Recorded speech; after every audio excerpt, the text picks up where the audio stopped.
पंजाबी प्यारिओ दुनिया भर में हज़ारां मजहबी ते कल्चरल त्यौहार मनाए जाते हैं।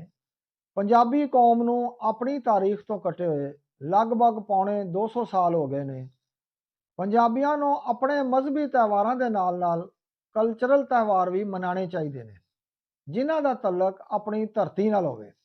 लोहड़ी साडा कल्चरल त्यौहार है जिहड़ा पोह की अखीरली रात ते माघ की पहली तारीख नूं मनाया जाता है। इस त्यौहार बारे मुख्तलिफ रवायतां ने। एक देवमालाई कहानी विच इस दिन शर की कुवत नूं एक देवता ने चौक विच साड़ दिता सी।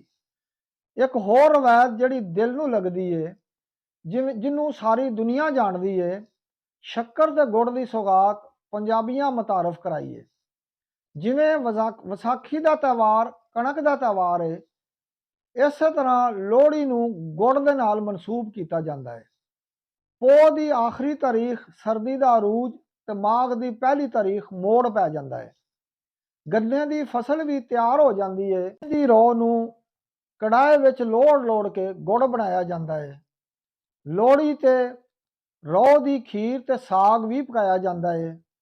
साडे पिंड दे एक बाबा जी ने दसिया सी, जे असी अपने बचपन विच घर घर लोहड़ी इंज मंगदे सां, दो दातरियां दो रंबे, तुहाडे कोठे दे पिछवाड़े, काला गिद्दड़ गुड़ मंगे, सानू दे लोहड़ी तेरी जीवे जोड़ी।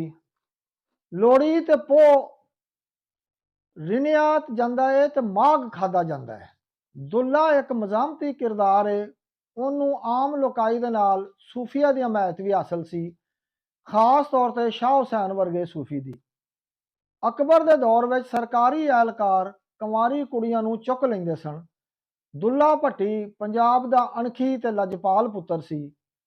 हिंदू कुड़ी मुंदरी जड़ी बड़ी सुंदर सी, उन्होंने सरकारी एहलकारां ने जबरदस्ती चुक के लै गए तो दुल्ले ने उन्होंने कोलों खो के वापस ले आंदी ते ओहदा प्यो बन के हिंदू मुंडे नाल विआह दिता। उस वेले का गीत अज भी मुटियारां गिद्धे विच गांदियां ने। सुंदर मुंदरीए हो तेरा कौन विचारा हो, दुल्ला भट्टी वाला, दुल्ले ने धी विआही हो, शेर शक्कर पाई हो, कुड़ी दा सालू पाटा, कुड़ी दा लाल पटाका। जदों लकाई तक यह गल अपनी ते तारीखां भी रल गईयां ते यह लोहड़ी का त्यौहार दुल्ले नाल मनसूब हो गया।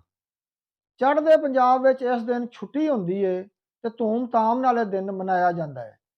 इस वारी कैनेडा स्काटलैंड विच भी यह दिन मनाया गया है ते साडे पंजाब विच पिंडी, लाहौर, साहिवाल, रहीम यार खां ते होर बहुत सारे शहरों में मनाया गया है।